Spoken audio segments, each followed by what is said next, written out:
Njohja e devotshmërisë.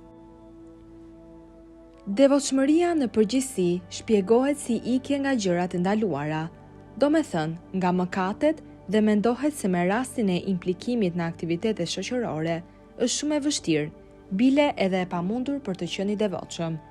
Sipas atyre që mendojnë kësaj, epshi i njeriut për nga natyra lakmon kah mëkatit dhe në qoftë se ai pranon ndonjë përgjegjësi shoqërore, natyrisht që e ka më të lehtë të bëjë mëkate. Nga kjo pikpamje, ose duhet të jesh i devotshëm, të ruhesh dhe të heqësh dorë nga obligimet shoqërore, ose ti pranosh përgjegjësitë ndaj shoqërisë dhe të jesh mangut nga devotshmëria. Përkundrazi, është e pamundur ti mbash të dyjat për një herë. Sipas simpatizuesve të këtij mendimi, të tërhequrit të njeriut në vetmi dhe të ikurit nga njerëzit të tjerë të detyron të jesh më i devotshëm.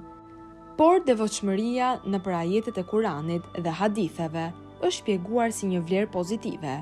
Devotshmërisë do të thotë të braktisësh mëkatet, por devotshmëria rrjedh nga një forcë dhe një fuqi mbrojtëse, e brendshme e përbërë nga rezultati i stërvitjes dhe vetmisë dhe nga fuqia e cila e detyron epshin të nënshtrohet urdhrave të Allahut.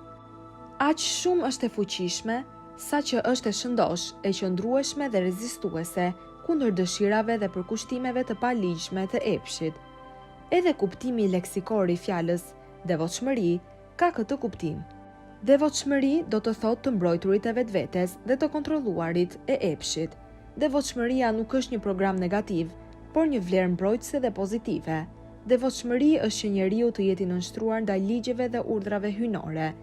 Devotshmëri i thuhet aftësisë të braktisurit të mëkatit dhe fuqisë së kontrollimit e frenimit të epshit. Devotshmëria është përgatitja më e mirë për në ahiret.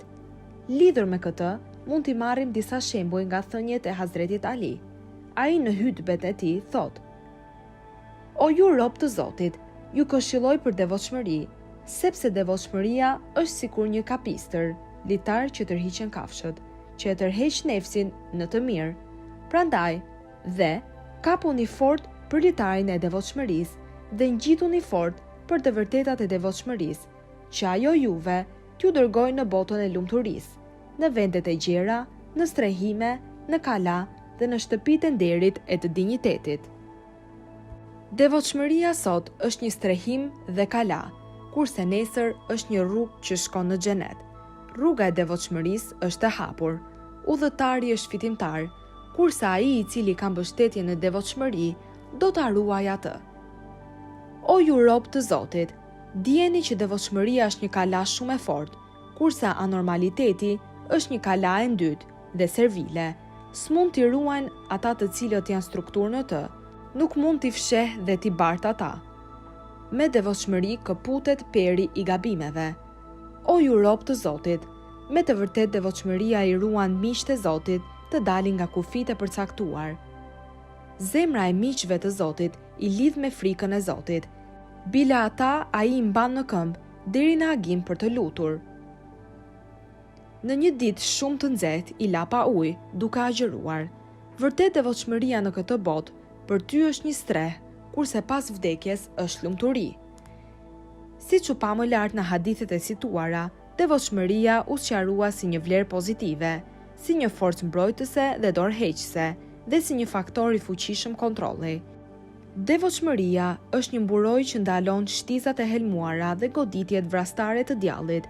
Devotshmëria dhuron liri, të shpëton nga robërimi ndaj dëshirave dhe ndaj epshit, zhduk cilësitë e robërisë që janë të varura në qafën e njeriut, si zilia, grykësia, xhelozia, epshi, zemërimi e tjerë.